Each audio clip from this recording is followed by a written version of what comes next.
BZ official के नाज़रीन को अस्सलाम वालेकुम।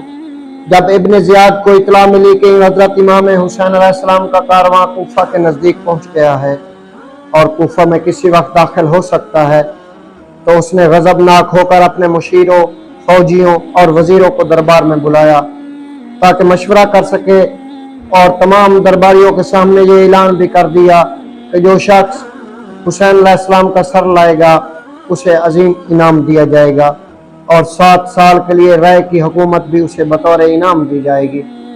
तमाम दरबारियों में से एक उमर बिन साद उठा और उसे कहा, ये काम मैं करूँगा, लेकिन आया अमीर, मुझे इस काम की तैयारी के लिए 1 माह की मोहलत दे दे ताकि अपनी पसंद का सामान जंग तैयार कर सकूं।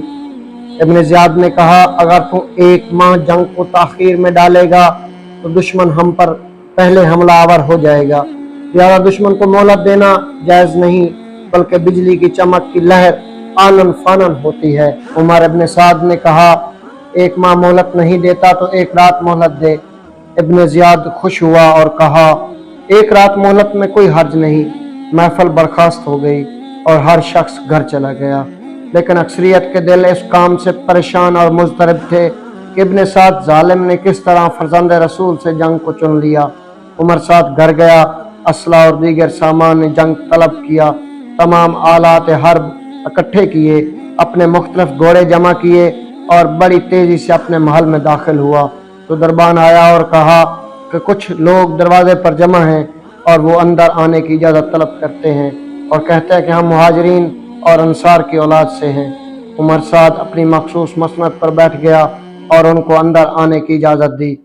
इजाज़त मिलते ही एक गिरोह रोता हुआ दाखिल हुआ। उमर साद ने पूछा, तुम्हें क्या हुआ है कि इस पर तरह परेशान हो और रो रहे हो? क्या तुम पर किसी ने जुल्म किया है? उन्होंने कहा, नहीं, हमारी परेशानी की वजह यह है, हमने सुना है कि तूने इमाम हुसैन अलैहिस्सलाम को कत्ल करने पर कमर बांध ली है और उनसे जंग का इरादा रखता है, जबकि तेरा बाप तो इस्लाम कबूल करने वालों में से था और रसूल पाक की खिदमत में हमेशा कमर बस्ता रहता था और इस्लाम की तरवीज में इस कदर कोशिश की कि आज तक मज़कूर है, और इस हिमायत रसूल में मौत आई और तू राय की हुकूमत के लालच में फरजंद रसूल को कत्ल करने का इरादा कर चुका है।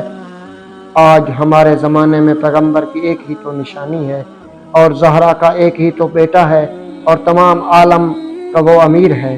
इस कदर अजीम शख्सियत के बारे में तू किस तरह कत्ल पर राज़ी हो गया? इस काम के इरादे से तौबा करो और दुनिया की उम्मीद को ख़त्म न करो और हमेशा के लिए ये ज़िल्लत अपने दामन में बाकी न रखो। उमर साद ने कहा, आप रोए नहीं, मुतमैन रहें, मैं ये काम हरगिज़ नहीं करूँगा। मैं अपने आप को आकिल समझता हूँ, तो मैं कैसे ये काम कर सकता हूँ, और इस्लाम में मेरे बाप साद की खिदमत किसी से कम नहीं है। मेरी बहादुरी भी किसी पर मख्फी नहीं, जंगों में कभी किसी ने मेरी पुश्त नहीं देखी और मुझे कभी शिकस्त नहीं हुई। मुहाजिरीन और अंसार ने कहा, तुम जो कह रहे हो सही है, लेकिन ये भी बता कि क्या फरजंद रसूल से जंग करेगा या नहीं? पिसर अली से लड़ने का मुसम्मम इरादा कर चुके हो या नहीं? इस किस्म की बहुत बातें की और रोते रहे। उमर ने अपना सर झुका लिया और इमाम हुसैन अलैहिस्सलाम के बारे में सोचने लगा कि इमाम हुसैन अलैहिस्सलाम को कत्ल करके हुकूमत राय लूँ या हुकूमत राय के लालच में कत्ल न करूँ। काफ़ी देर के बाद सर उठाकर कहा कि हकीकत ये है कि ईमानी भाई और मुखलिस दोस्तों की नसीहत को कबूल करने के सिवा कोई चारा नहीं। मैंने आंखों से तुम्हारी बात को कबूल कर लिया। दरअसल उमर इब्न साद ने मुहाजिरीन और अंसार की औलादों की तसल्ली खातिर के लिए कहा कि मैं तुम्हारी बात कबूल कर ली है, लेकिन बातिन में अपने इस मुसम्मम इरादे पर था जो वो कर चुका था कि राय की हुकूमत लूँगा। ये भी मख्फी न रहे कि उमर साद की तरफ से कत्ल इमाम हुसैन अलैहिस्सलाम को कबूल करने की ये कफ़ियत मशहूर कौल के खिलाफ है, क्योंकि साहिबान तारीख मक्तल ने लिखा है कि कत्ल इमाम की उमर साद ने खुद ख्वाहिश सैर की। कारवान हुसैनी गैर मारूफ रास्ते से करबला आ रहा था कि अजीब अलहिजान के मकाम पर हुर बिन जजीज को इब्न ज़ियाद मलऊन को ख़त में पहुँचा, जिसमें उसने हुर की मलामत की और मजम्मत की कि तू हज़रत इमाम हुसैन अलैहिस्सलाम से क्यों नरमी का बर्ताव कर रहा है, उन पर सख्ती क्यों नहीं करता। जब ये खत मिला तो होर खौफजदा हो गया और उसके बाद ज़रा सख्ती करना शुरू कर दी। कभी कारवां को रोक देता, कभी चलने की इजाज़त देता, सवारों और मुखद्दरात इस्मत और बच्चियों की सवारियों को भी कभी इधर और कभी उधर चलने का हुक्म देता और अपने इख्तियारात से उनको चलने नहीं देता था। इसी तरह परेशानी से चलते चलते कारवां हुसैनी एक बंजर बेआब गया ज़मीं पर पहुंचा। तो चूंकि हुर को इब्न ज़ियाद ने लिखा था कि इमाम हुसैन और उनके कारवां को बेआब गया बेआबा में रोक ले, इसलिए हुर ने उस वादी में रोक लिया। गरचा इमाम ने इसरार किया कि हमें आगे जाने दे ताकि नैनवा या गाजरिया में पड़ाव डालें, लेकिन हुर ने इजाज़त न दी और कहा, इब्न ज़ियाद ने मुझ पर जासूस मुकर्रर कर रखे हैं जो मेरे रवैये और अमाल पर नज़र रखे हुए हैं, और इसी किस्म की ज़मीन में आपको रोकने का मुझे हुक्म हुआ है, लिहाजा आगे नहीं जाने दूंगा। उस ज़मीन पर आते ही तमाम कारवान हुसैनी के दिलों में हैबत तारी हो गई। इमाम हुसैन ने पूछा कि माँ इस्म हाज़िल अर्ज़, इस ज़मीन का नाम क्या है?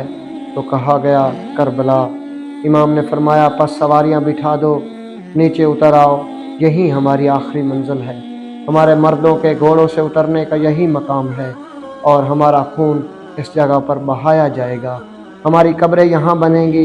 ये वही खाक और ज़मीन है जिसका नाना ने फरमाया था। कारवान हुसैनी अपनी सवारियों से उतर आया और हुर ने भी मुकाबिल में डेरा जमा लिया। फिर इमाम हुसैन अलैहिस्सलाम घोड़े से उतरे। जो ही इमाम के कदम उस ज़मीन पर पड़े तो खाके करबला का रंग जर्द हो गया और कुछ गुबार उठा जो हज़रत के चेहरे मुबारक पर और बालों में बैठ गया। रिवायत मुफीद के मुताबिक हज़रत इमाम हुसैन अलैहिस्सलाम का करबला में वारिद होना बरोज़ जुमेरात 2 मुहर्रम उल हराम 61 हिजरी है। तो नाज़रीन, उम्मीद करते हैं कि ये आपको पसंद आया होगा वाक़या। अगर आपको पसंद आए तो हमारे साथ जुड़े रहिएगा। आइंदा एपिसोड तक इजाज़त दीजिए। अल्लाह हाफ़िज़।